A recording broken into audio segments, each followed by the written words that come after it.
We have done several sub-analyses of the patient's characteristics and different treatments received.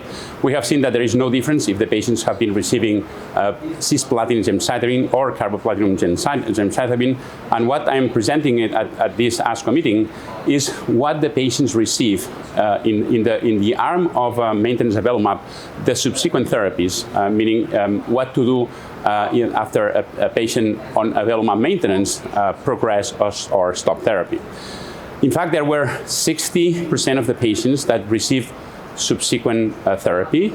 That could be either chemotherapy or immunotherapy or others. And in between others, we could see patients that receive bimflunin, receive enfortumab vedotin, or either different types of agents.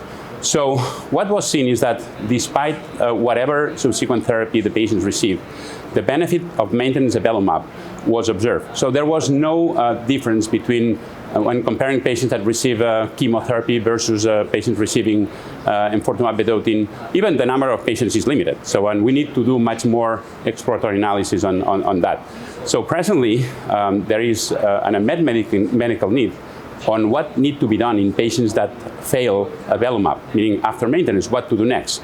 We assume that enfortumab vedotin might be good because you are giving EV in third line after chemotherapy and immunotherapy, but there is no data. As mentioned, in this analysis, it was a post-hoc analysis. This was not in the clinical trial design per se, so this data was collected.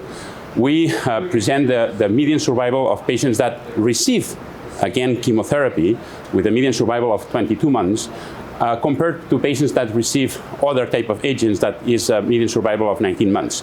So we cannot do comparisons, but the important message here is that Avelumab maintenance was seen benefiting all these different subgroup of patients, whatever they receive as subsequent therapy.